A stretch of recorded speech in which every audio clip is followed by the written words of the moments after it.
कभी ऐसा महसूस हुआ है कि अपने आसपास की हर चीज, चाहे वो रोज का राशन हो या पेट्रोल, कुछ ही साल पहले के मुकाबले बहुत ज्यादा महंगा हो गया है? देखिए, ये सिर्फ आपके साथ नहीं हो रहा। ये एक ऐसी हकीकत है जिसे आज दुनिया भर में करोड़ों लोग महसूस कर रहे हैं। तो चलिए समझते हैं कि आखिर इसके पीछे की वजह क्या है। तो सवाल यही है कि आखिर सब कुछ इतना महंगा हो क्यों रहा है?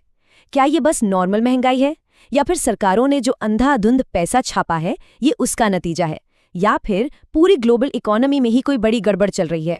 सबसे पहली चीज, खाना, सब्जियां, दालें, तेल।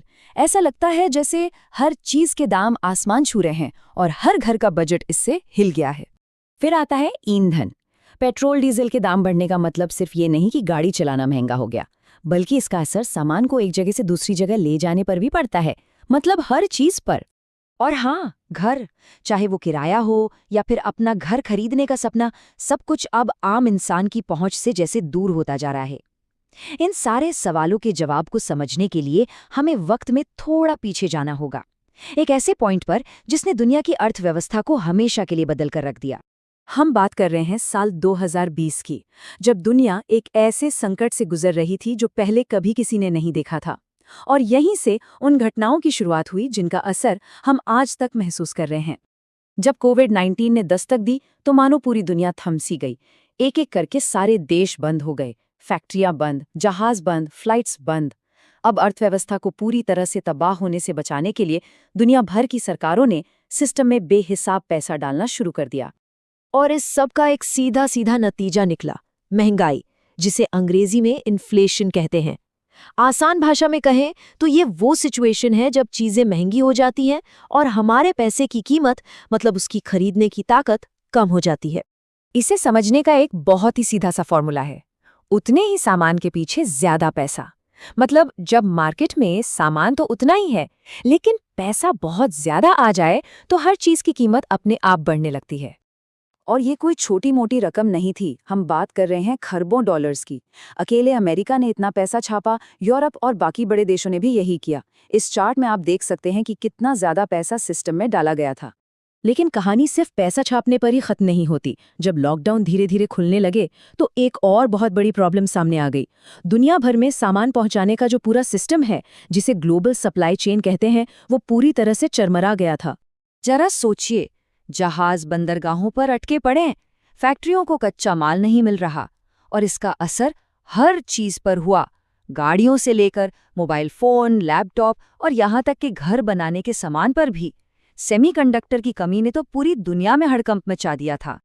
और जब सप्लाई कम हो और डिमांड ज्यादा तो क्या होता है, कीमतें आसमान छूने लगती हैं। मिसाल के तौर पर कुछ रूट्स पर समंदर के रास्ते सामान भेजने का खर्चा 5 से 10 गुना तक बढ़ गया था। और देखिए, ये तो एक सिंपल सी बात है। जब सामान को एक जगह से दूसरी जगह ले जाना ही इतना महंगा हो जाएगा तो आखिर में हर चीज महंगी होगी ही, क्योंकि वो सारा खर्चा आखिरकार हम तक ही पहुंचता है। इसी बीच एक और बड़े संकट ने आग में घी डालने का काम किया। वो था एनर्जी क्राइसिस। देखिए, तेल, गैस, बिजली, ये किसी भी इकोनॉमी की जान होती हैं, और जब यही महंगी होने लगे तो इसका असर हर सेक्टर पर पड़ता है। तो हुआ ये कि दुनिया के कुछ हिस्सों में जियोपॉलिटिकल टेंशन बढ़ गई, सप्लाई में रुकावटें आईं, और लॉकडाउन के बाद जब दुनिया दोबारा खुली तो एनर्जी की डिमांड अचानक से बहुत ज़्यादा बढ़ गई। इन सब ने मिलकर तेल, गैस और बिजली की कीमतों को आसमान पर पहुंचा दिया। तो हमने बात की महामारी की, टूटी हुई सप्लाई चेन की और एनर्जी क्राइसिस की, लेकिन कुछ ऐसी दिक्कतें भी थीं जो पहले से ही मौजूद थीं, और इस झटके ने उन्हें और भी गहरा कर दिया। कई देशों में घरों की कीमतें तेजी से बढ़ने लगीं। हुआ ये कि महामारी के दौरान ब्याज दरें बहुत कम हो गई तो लोगों को लगा कि घर खरीदने का ये अच्छा मौका है। डिमांड एकदम से बढ़ गई, लेकिन घर तो रातों रात बनते नहीं। नतीजा, कीमतें तेजी से ऊपर चली गईं। एक और बड़ा फैक्टर है सरकारी कर्ज।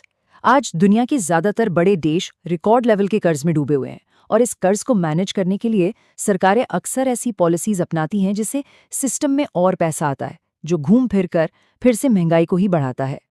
तो ये सब तो हो गई बड़ी बड़ी बातें अर्थव्यवस्था की, सरकारों की, लेकिन इसका आम इंसान की जिंदगी पर क्या असर पड़ रहा है?